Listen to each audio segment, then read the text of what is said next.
नमस्कार। राष्ट्रीय साहित्य पत्रिका के इस अंक में आपका स्वागत है। मैं हूं मनोज और मैं हूं नवोदिता। की रुक जाने दे सिसकी थम जाने दे इस पल की ये गुजारिश है। मरना क्यों जी लेना बूंदों को पी लेना तेरे ही सपनों की बारिश है। पानियों को रास्ते तू बनाने दे रोशनी के पीछे खुद को जाने। हमारे समय के बेहद महत्वपूर्ण कवि श्री नरेश मेहता कहीं दर्ज करते हैं कि मनुष्य मात्र को इतिहास और राजनीति नहीं, एक कविता चाहिए। और कभी ऐसे ही किसी भावबद्ध समय में महान चित्रकार विंसेंट वैन गॉ के मुंह से सहसा ही निकला, हम हर दिशा से कविताओं से घिरे हुए हैं। ये उक्तियां और कथन दोहराने का अभिप्राय क्या है आखिर? कविता का हमारे अस्तित्व के लिए जरूरी होना और क्या, हमारे समय की हकीकत दर्ज करते चलना और पाठकों की रोजमर्रा की जिंदगी में लगभग हर सीमा और बंधन का अतिक्रमण करने की जगह मुहैया करना भी कविता का एक काम है। और अगर कभी इसमें चूक हो जाए तो हमारे पूर्वजों और आने वाली पीढ़ियों के दरमियान एक चुप्पी सी छा जाए। तभी कुंवर नारायण जैसा बड़ा रचनाकार ये जोर देकर कहता है, विषम समयों में कविता की चुप्पी भी एक चीत्कार की तरह ध्वनित होती रही है। ये चुप्पी केवल कविता की चुप्पी नहीं, एक सामाजिक चेतना की घुटन भरी चीख है। ये सब बातें यूं तो हमेशा ही महत्वपूर्ण हैं, लेकिन विश्व कविता दिवस जो हर वर्ष 21 मार्च को मनाया जाता है, इन्हें और प्रासंगिक बनाता है। विश्व कविता दिवस की शुरुआत यूनेस्को ने 1999 में की थी, इस दृष्टि और उद्देश्य के साथ कि दुनिया भर में कविता को बढ़ावा दिया जाए, भाषाई विविधता संरक्षित की जाती रहे और काव्य परंपराएं पोषित और सशक्त होती रहें। बिल्कुल, और ये केवल कविता के सौंदर्य और उसके भावनात्मक प्रभाव का उत्सव नहीं है, बल्कि ये भाषा, संस्कृति और विचारों के अंतरराष्ट्रीय प्रवाह का प्रतीक भी है। और जब विश्व कविता की बात हो रही है तो इस मौके पर यह सोचना लाजमी है कि अनुवाद की भूमिका कविता के वैश्विक प्रसार में कितनी जरूरी है। देखो मनोज, कविता किसी भी भाषा की आत्मा होती है, लेकिन जब वो एक भाषा में सीमित रह जाती है तो जाहिर है उसकी पहुंच भी सीमित हो जाती है। बिल्कुल सही। ऐसे में अनुवाद न केवल एक भाषा से दूसरी भाषा में शब्दों को स्थानांतरित करने की प्रक्रिया है, बल्कि ये एक सांस्कृतिक संवाद है जो भावनाओं, ध्वनियों और लय को बनाए रखते हुए नए पाठकों तक कविता को पहुंचाता है। फर्ज करो यदि गुरुदेव रवींद्रनाथ ठाकुर, पाब्लो नेरुदा या रूमी की कविताएं उनके मूल रूप में ही सीमित रहती, तो क्या उनकी गहरी संवेदनाएं और विचार इतने व्यापक स्तर पर स्वीकार हो पाते? बिल्कुल नहीं। और अनुवाद की प्रक्रिया केवल तकनीकी नहीं होती, बल्कि ये एक सृजनात्मक कार्य भी है। एक कुशल अनुवादक सिर्फ अर्थ का अनुवाद नहीं करता, बल्कि कविता की लय, ध्वनि और भावनात्मक गहराई को भी संप्रेषित करता है। अनुवाद के माध्यम से क्षेत्रीय कविताएं अंतरराष्ट्रीय मंच पर पहचान पाती हैं, जिससे विविध भाषाओं, बोलियों और संस्कृतियों के बीच संवाद स्थापित होता है। आज के वैश्विक परिप्रेक्ष्य में जब डिजिटल माध्यमों ने साहित्य और कविता को अंतर्राष्ट्रीय स्तर पर साझा करना आसान बना दिया है, अनुवाद की भूमिका और भी महत्वपूर्ण हो गई है।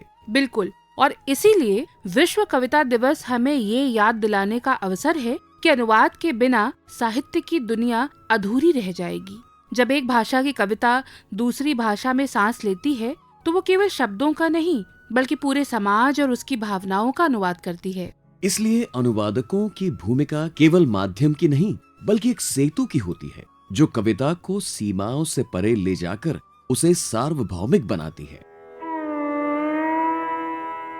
मनोज, अब जब कविता की सार्वभौमिकता की बात हो रही है, तो एक और सार्वभौम और साझी पीड़ा है मानवता की। वो कौन सी? युद्ध की विभीषिका और उससे उपजी पीड़ा, जिसे अपने समय की विश्व कविता में बेहद ईमानदारी के साथ कवियों ने दर्ज किया है। युद्ध केवल मैदान में लड़ी जाने वाली लड़ाई नहीं होती, बल्कि ये मानवीय अस्तित्व पर स्थायी घाव छोड़ती है। विश्व साहित्य, विशेष रूप से कविता, युद्ध की इस विभीषिका को गहरे संवेदनशील तरीके से हमारे सामने रखती है। उदाहरण के लिए विल्फ्रेड ओवेन, जो स्वयं प्रथम विश्व युद्ध के सैनिक थे, उन्होंने अपनी कविता डुल्चे एट डेकोरम एस्ट में युद्ध की अमानवीयता का चित्रण किया है। अ वॉर प्राइमर में बर्टोल्ट ब्रेख्ट कहते हैं, general, your tank is a powerful vehicle. It smashes down forests and crushes 100 men. But it has one defect. It needs a driver. Brecht यहाँ कह रहे हैं कि युद्ध में असली ताकत सैनिकों में नहीं, बल्कि उन्हें नियंत्रित करने वाली सत्ता में होती है। पाब्लो नेरुदा की I'm explaining a few things Spanish गृहयुद्ध के दौरान युद्ध की क्रूरता को उजागर करती है। And one morning all was burning. And one morning the bonfires leapt out of the earth, devouring human beings. यानी युद्ध केवल सैनिकों की लड़ाई नहीं है, बल्कि ये आम लोगों की जिंदगी को भी निगल जाता है। अपनी जमीन पर लौटें तो सुमित्रा नंदन पंत युद्ध और बच्चा कविता में कहते हैं, छोटा सा वह बालक भूखा नंगा निस्सहाय, सपनों में भी किसने सोचा ऐसा होगा आज। कवि कुंवर नारायण दर्ज करते हैं, इतिहास के इस मोड़ पर सबसे बड़ा अपराध युद्ध नहीं, बल्कि युद्ध के लिए तैयार होना है। विश्व कविता में युद्ध केवल एक ऐतिहासिक घटना के रूप में नहीं, बल्कि एक मानवीय त्रासदी के रूप में चित्रित होता है। मसलन डेबरा मेजर की कविता a short list of short lists, यानी एक संक्षिप्त सूचियों की।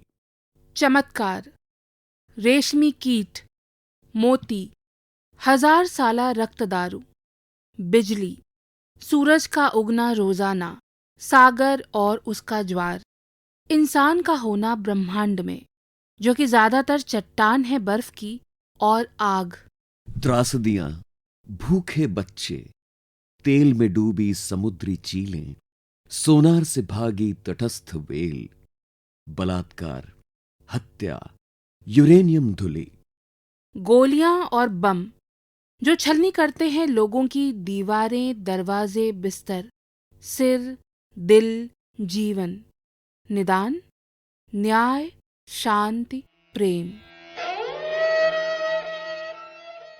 दोस्तों, अनुवाद नवोदिता का है, जो एक प्रकाशित संकलन का हिस्सा भी है। मनोज, हमारे समय की चुनौतियां कई हैं। बिल्कुल। लेकिन जब साहित्य की बात करते हैं, और खासकर आने वाले विश्व महिला दिवस को ध्यान में रखकर, तो समकालीन साहित्य में स्त्री लेखन भी कई चुनौतियों का सामना कर रहा है।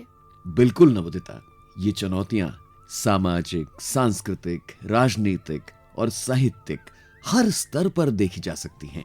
और इसी विषय पर एक रोचक और समृद्ध भेंटवार्ता हुई हमारे समय की सशक्त साहित्यकार सोनी पांडे से। आइए सुनते हैं।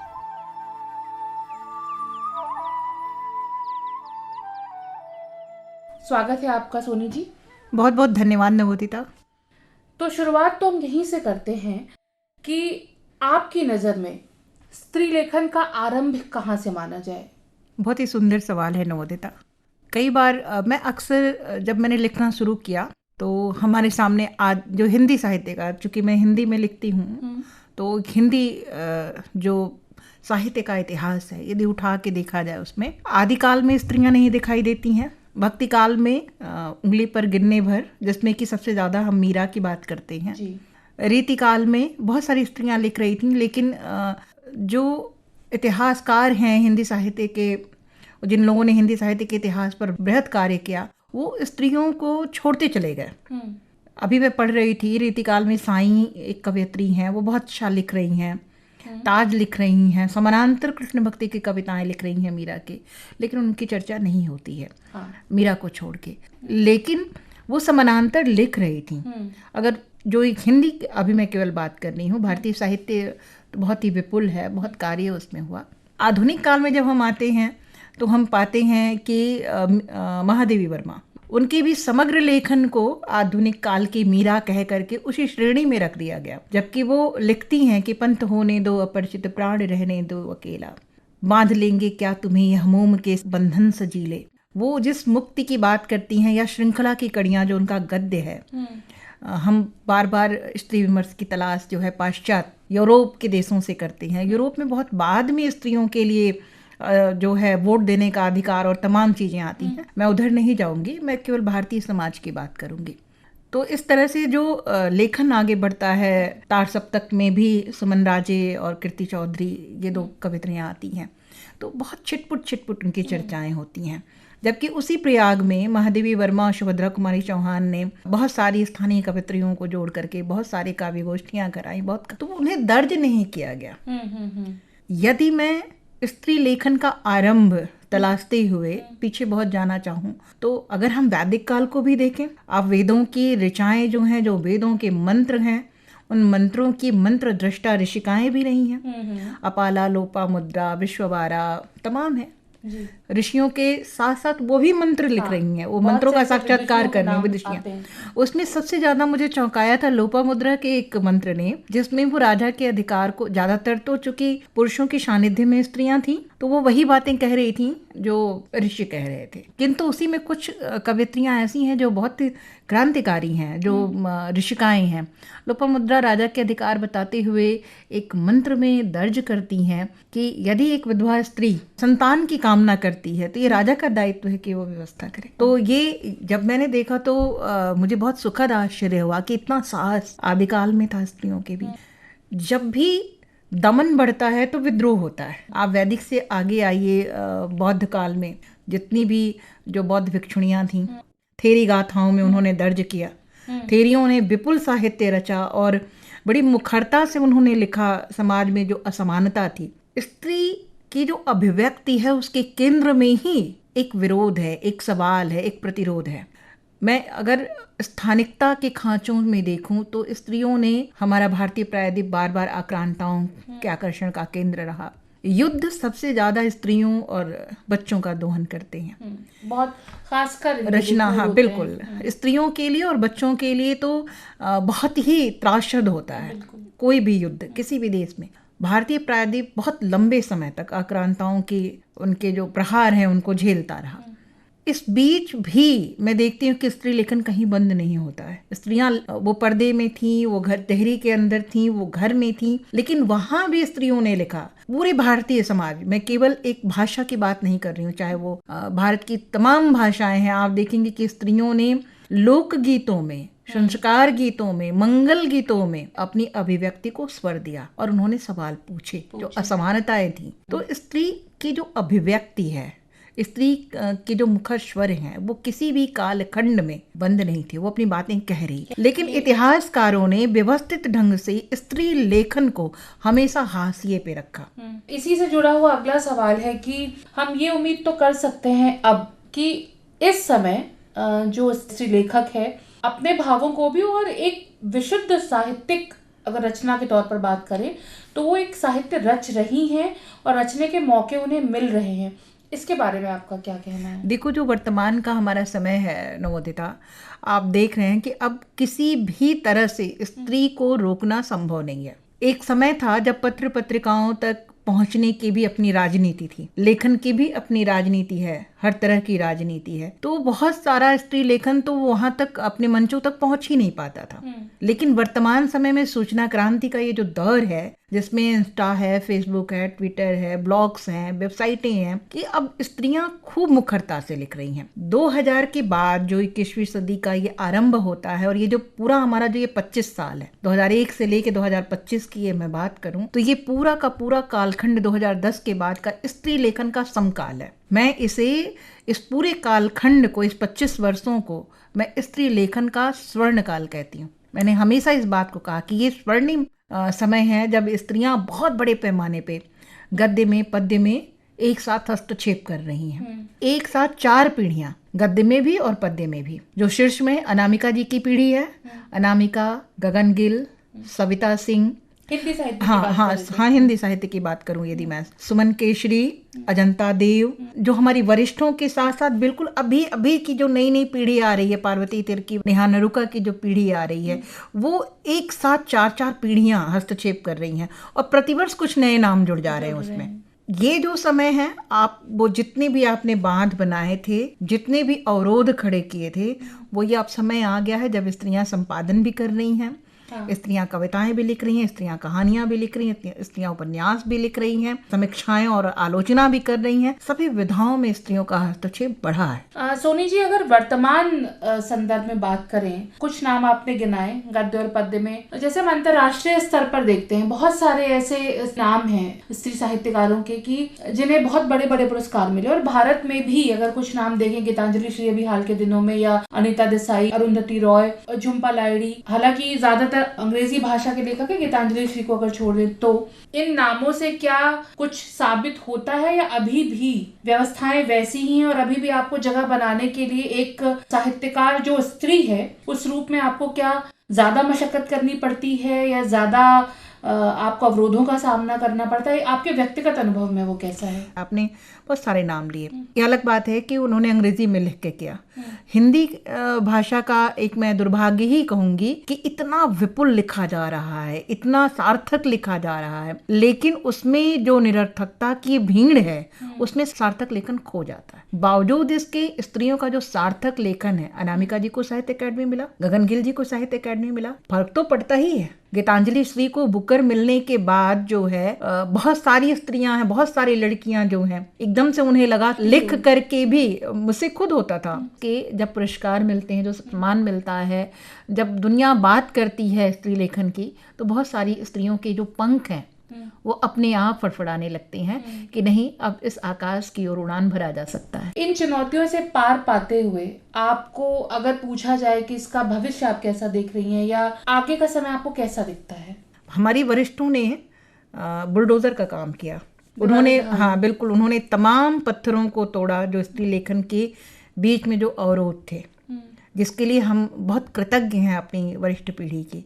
उन्होंने बड़ी बड़ी चट्टानों को तोड़ करके पगडंडियां बनाई, और उन पगडंडियों को अब समतल सड़कें बनाने वाली दूसरी तीसरी पीढ़ी भी आ गई है, और जो हमारे बाद की पीढ़ी आएगी वो 6 लेन पे अपनी गाड़ी लेके आगे बढ़ेगी। तो निसंदेह जो रास्ते थे, जो बहुत मुश्किल रास्ते थे, वो आने वाली पीढ़ियों के लिए आसान हो रहे हैं। आने वाले समय में स्त्री लेखन किसी पहचान या किसी प्रमाण का मोहताज नहीं होगा।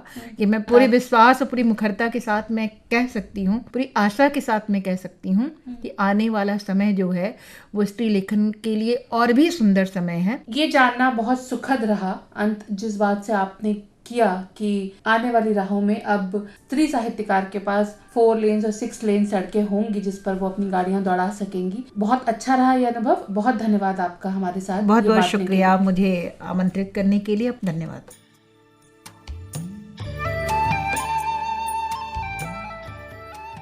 समकालीन साहित्य और स्त्री लेखन की चुनौतियां, इस विषय पर यह भेंटवार्ता आपने सुनी साहित्यकार सोनी पांडे के साथ। प्रस्तुति केंद्रीय हिंदी रूपक एकांश। मनोज, जैसा तुम अक्सर कहते आए हो कि कोई भी खास दिवस हमें उन बातों पे और ज्यादा फोकस करने को कहता है जो वैसे भी हमसे ध्यान देने की अपेक्षा रखती हैं, जैसे विश्व महिला दिवस। हाँ नवोदिता, और ये सही ही है कि आज के साहित्य भारती के अंक में हम महिला साहित्यकारों के अलग अलग पक्ष सामने रखने का प्रयास कर रहे हैं, और इसी सिलसिले में हम अपनी पत्रिकाओं के आवाजों के खजाने से कुछ जरूरी आवाजें सुनने वालों के लिए लेकर आए हैं। ये है हमारी अपनी कविता की महादेवी वर्मा। शून्य मंदिर मैं बनूंगी आज मैं प्रतिमा तुम्हारी, अर्चनाओं शूल भले सार दृग जल अर्घ होले, आज करुणा सात उजला दुख हो मेरा पुजारी, नूपुरों का मुख छूना सरव कर दे विश्व सुना, ये अगम आकाश उतरे कंपनों का हो भिखारी, लोज तारक भी है चंचल चल न मेरा एक बुद्धर, अचल रोमों में समाई मुग्ध हो गए त्यार सारे, राग मत की दूर लाली साज भी इसमें न पाली, शून्य चितवन में बनेगी मुख होगा था तुम्हारी, शून्य मंदिर मैं बनूंगी आज मैं प्रतिमा तुम्हारी। हमारे लिए प्रकृति मानव वेदांत की वो सांख्य की वो प्रकृति है जिसमें ब्रह्म तो निर्विकार है, और प्रकृति चंचल है, वो ही उसको पाना चाहती है।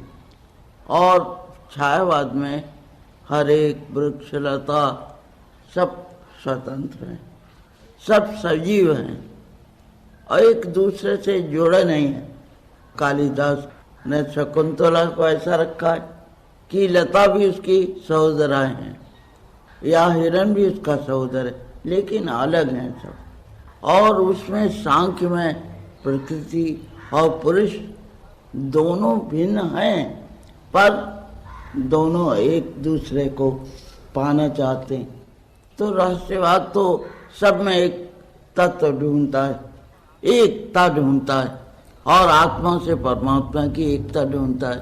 छायावाद में चेतना संपन्न है, सब अलग हैं, एक दूसरे से सचेतन है। और जो वनस्पति है वो भी जीवित है, हमारे लिए फूल जीवित हैं, वृक्ष जीवित हैं, हर एक तिनका जीवित है।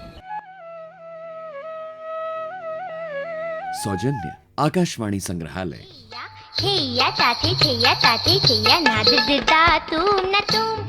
हमारी ही बात को आगे बढ़ाते हुए बांग्ला बाल साहित्यकार लीला मजूमदार को याद कर रही हैं शिक्षाविद और साहित्यकर्मी शोमा बंदोपाध्याय। लीला मजूमदार का नाम आते ही जहन में वो सारी उनकी कहानियाँ जो उन्होंने बाल मन को केंद्र में रख कर लिखा, वो सारी चीज़ें जो है हमारे दिमाग में आ जाती है।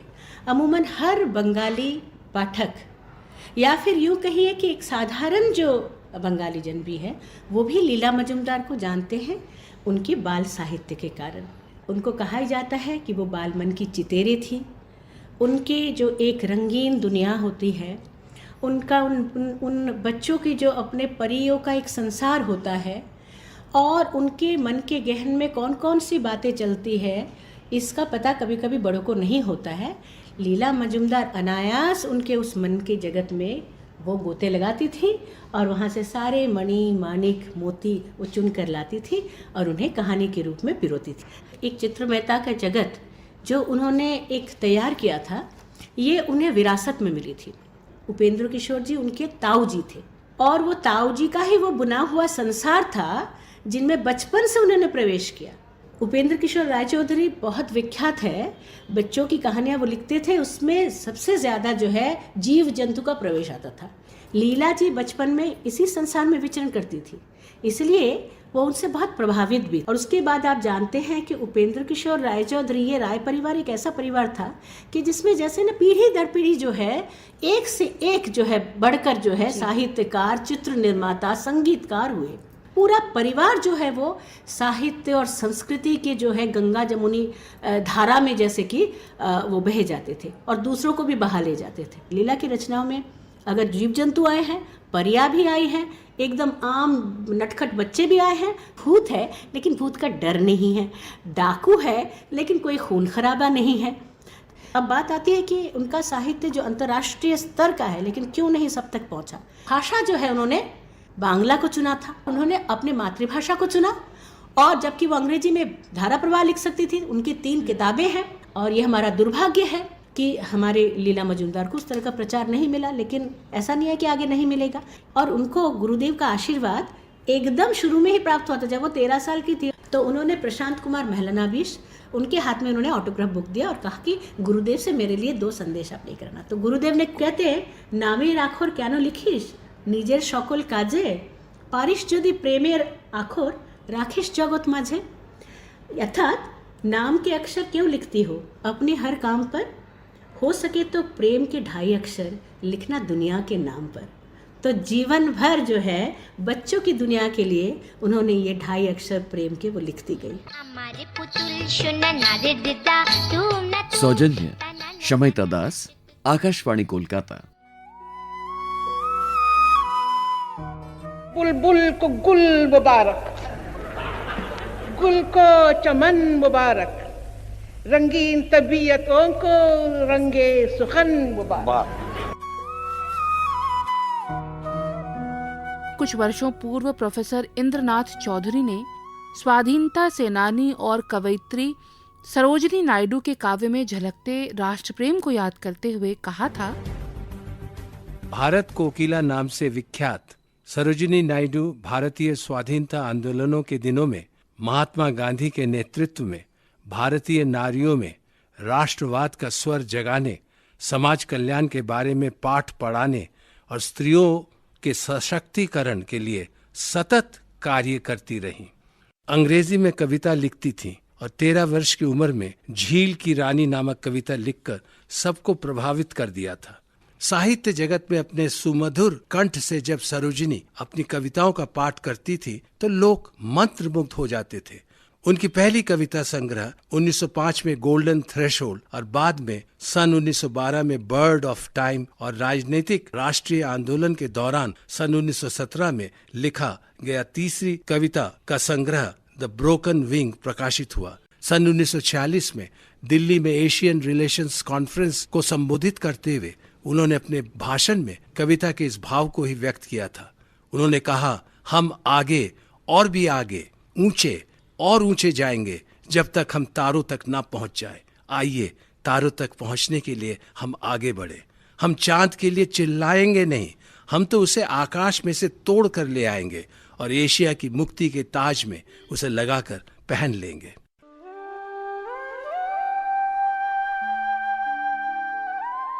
और अब कुछ अपडेट्स अपने साहित्य प्रेमियों के लिए। साहित्य की विविधता और समृद्धि का उत्सव मनाते सालाना होने वाले साहित्यिक आयोजनों की कड़ी में साहित्य अकादमी द्वारा साहित्योत्सव 2025 7 मार्च से 12 मार्च तक रवींद्र भवन नई दिल्ली में आयोजित किया जाएगा।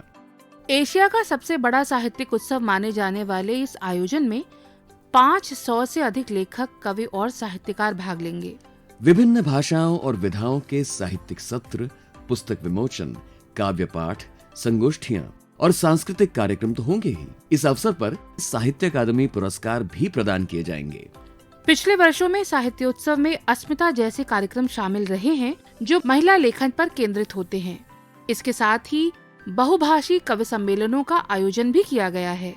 कार्यक्रमों के विस्तृत विवरण और समय सारणी के लिए साहित्य अकादमी की आधिकारिक वेबसाइट और सोशल मीडिया पेज देखे जा सकते हैं। इसी क्रम में ये भी बताते चलें कि नई दिल्ली विश्व पुस्तक मेला 2025 का आयोजन 1 से 9 फरवरी तक प्रगति मैदान के भारत मंडपम में सफलतापूर्वक संपन्न हो गया। विश्व पुस्तक मेले का ये 52वां संस्करण शिक्षा मंत्रालय और नेशनल बुक ट्रस्ट द्वारा संयुक्त रूप से आयोजित था और इस वर्ष की थीम थी रिपब्लिक एक्ट 75, जो भारतीय गणराज्य की 75वीं वर्षगांठ को समर्पित थी। मेले का उद्घाटन माननीय राष्ट्रपति द्रौपदी मुर्मू ने किया, जिसमें देश विदेश के कई प्रमुख लेखक, प्रकाशक और साहित्य प्रेमी शामिल हुए। रूस इस वर्ष का अतिथि देश था, जिससे रूसी साहित्य और संस्कृति की विशेष झलक मेले में देखने को मिली। फेस्टिवल ऑफ फेस्टिवल्स पहल के तहत देश भर के विभिन्न साहित्यिक महोत्सवों और मंचों ने एक साथ आकर मेले को साहित्य प्रेमियों के लिए थोड़ा और अधिक सार्थक किया। कुल मिलाकर जैसी आशा थी, नई दिल्ली विश्व पुस्तक मेला 2025 साहित्य, संस्कृति और ज्ञान का एक समृद्ध संगम साबित हुआ, जिसने पाठकों और लेखकों के बीच की दूरी और कम की। देश की साहित्य यात्रा में अज्ञेय, फणीश्वरनाथ रेणु, वल्लतोन, कुसुमाग्रज, विंदा करंदिकर, दीनानाथ नदीम, पी.टी. नरसिम्हाचार, देवुलपल्ली कृष्णा शास्त्री के अवदान को नमन करते हुए संपन्न होता है साहित्य भारती का ये अंक। मनोज माइंडकर और नवोदिता को अनुमति दीजिए। नमस्कार।